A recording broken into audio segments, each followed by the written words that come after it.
Die Ehe ist wie ein stiller Ozean. Zu Beginn ruhig, fast schon idyllisch. Doch plötzlich kommt ein Sturm, ein ständiges Wechselspiel aus Wind, Wellen und gelegentlichen Tsunamis von Fragen, die du niemals gestellt hast. In einer solchen See segeln wir, oder besser gesagt, rudern wir. Hand in Hand. Dabei versuchen wir, das Gleichgewicht zu bewahren, ohne über Bord zu gehen. Und während der Stoizismus uns lehrt, dass der wahre Seemann nicht vom Sturm erfasst wird, sondern im Sturm ruhig bleibt, so gilt dies auch für die Ehe. Man muss nicht jedes Gewässer kontrollieren, sondern lernen, sich nicht von den Wellen der Ungeduld, der widersprüchlichen Wünsche und der ständig wiederholten Fragen umschmeißen zu lassen. In dieser Ehe bist du der Kapitän, der sich im Chaos zurechtfindet, während deine Frau die erste Martin ist, die ständig nach neuen Kursen fragt. Und was kannst du tun? Du bleibst stoisch. Du gehst durch die stürmischen Gewässer mit einem Lächeln und einem inneren Kompass, der sagt, dies ist alles nur ein Teil des Prozesses. Die wahre Weisheit ist nicht, den Sturm zu vermeiden, sondern ruhig inmitten des Chaos zu bleiben. Die Ehefrau, die nicht entscheiden kann, was sie im Restaurant essen möchte. Was soll ich heute essen? Soll ich etwas Leichtes wählen oder vielleicht ein Steak, aber auch etwas Vegetarisches? Aber vielleicht doch Pizza? Was denkst du? Vielleicht Sushi? Ich weiß nicht. Etwas Leichtes, aber auch mit Fleisch, aber auch vegetarisch, aber trotzdem auch ein Salat. Kannst du mir das ganze Menü geben, bitte? Vor dieser Dilemma stehend fühlst du dich wie ein Herrscher, der in einem Verhandlungssaal gefangen ist. Es geht hier nicht um das Kochen oder die Wahl eines Menüs, sondern um einen Test der Geduld und Selbstbeherrschung. Wie reagierst du? Stoisch. Die Antwort geht nicht darum, was du willst oder was sie will, sondern darum, was du kontrollieren kannst, deine Reaktion. Du bist der Mann, aber dieser Test geht nicht um Fleisch oder Gemüse. Es geht darum, ruhig und gelassen zu bleiben, auch wenn du dich nach der Suppe der Ruhe sehnst. Ich verstehe vollkommen, sagst du dir, und ich werde geduldig sein. Was könnte ich anderes tun, als ruhig zu bleiben und mich nicht in diesem Strudel der Unentschlossenheit zu verlieren? In der Tat, ich kontrolliere meine Reaktionen und nicht deine Entscheidungen. Wenn deine Wahl nicht wichtig ist, werde ich dir zeigen, dass es mir nichts ausmacht. Der Stoizismus lehrt uns, dass wir nicht kontrollieren können, was um uns herum geschieht, aber wir können wählen, wie wir reagieren. Diese Wahl, ruhig zu bleiben vor einem solchen Dilemma, ist ein Akt der Tugend. Ehe bedeutet nicht, jedes Problem mit einer schnellen Lösung zu beheben, sondern zu akzeptieren, dass wir manchmal keine Kontrolle über die Entscheidungen anderer haben. Du wirst nicht deine Ruhe verlieren, nur weil jemand nicht entscheiden kann, was er isst. Schließlich geht es nicht um die Wahl eines Menüs, sondern darum, wie du dich entscheidest, ruhig zu bleiben. Die Ehefrau, die sich ärgert, wenn du „Ich liebe dich" nicht sagst. Du hast wieder vergessen, mir „Ich liebe dich" zu sagen. Warum sagst du mir das nie? Dies ist eine der Fragen, die deine Grenzen testen. Wie antwortest du?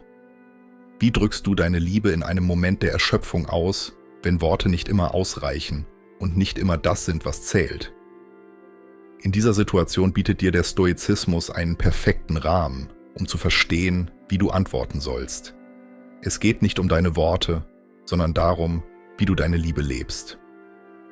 Worte sind oft nur Schatten unserer Gefühle. Was wirklich zählt, sind die Taten, nicht nur die Worte. Jeden Tag zeige ich dir meine Liebe durch Taten, durch kleine Gesten, die aus dem Herzen kommen und nicht aus der Pflicht.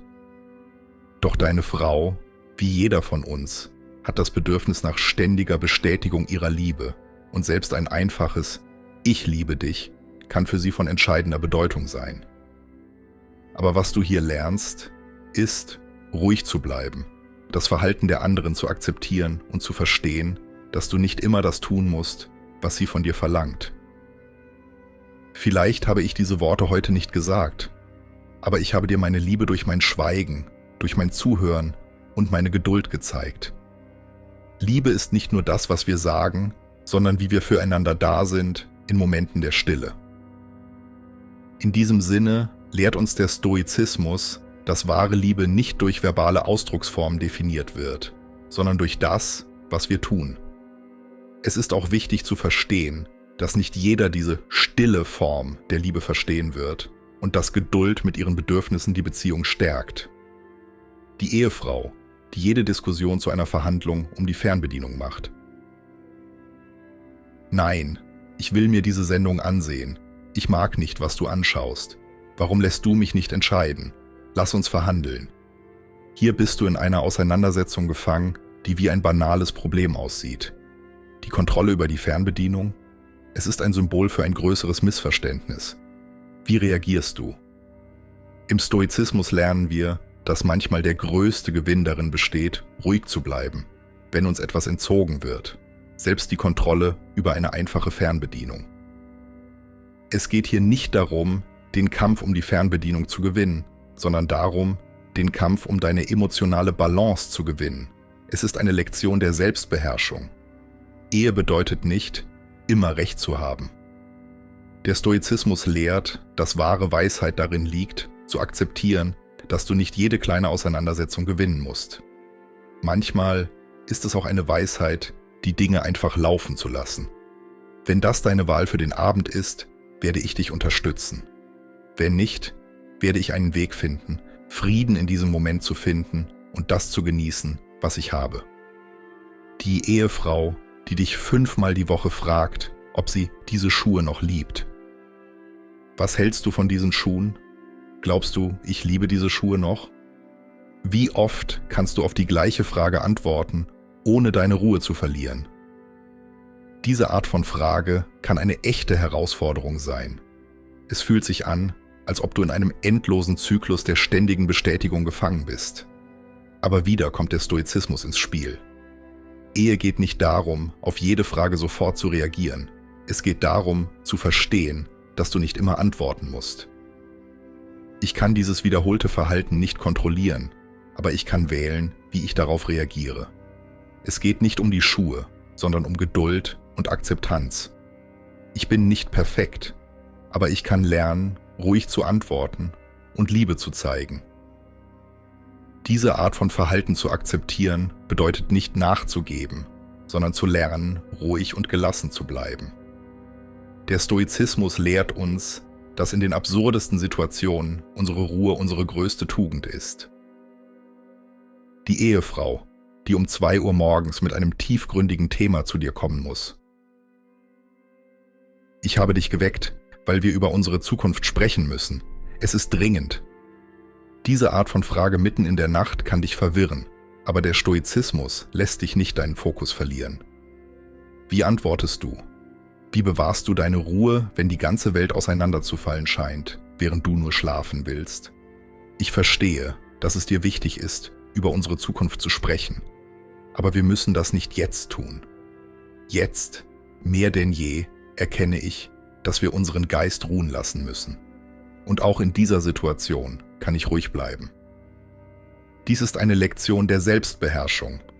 Zu wählen, ruhig zu bleiben. Selbst wenn der andere dringend ein Thema ansprechen möchte, das zu diesem Zeitpunkt nicht wesentlich ist. Der Stoizismus lehrt uns, dass manche Gespräche warten können und dass innere Ruhe und Geduld viel wertvoller sind, als sofort jedem Wunsch nachzugeben. Die Ehe ist kein einfacher Weg. Sie ist voller Herausforderungen, Frustrationen und auch Momente der inneren Erkenntnis. Der Stoizismus lehrt uns, dass wir nicht jede Schlacht gewinnen müssen, dass wir nicht sofort auf jede Herausforderung reagieren müssen. Die Ehe geht nicht darum, perfekte Entscheidungen zu treffen, sondern zu lernen, gemeinsam mit einer anderen Person Geduld, Liebe und Verständnis zu haben. Und vor allem innere Ruhe zu bewahren, die nicht von den kleinen Turbulenzen um uns herum abhängt. Und so egal wie viele absurde Fragen oder schwierige Momente kommen mögen, wird uns der Stoizismus daran erinnern, dass wahre Stärke darin liegt, ruhig und weise auf jede Herausforderung zu reagieren.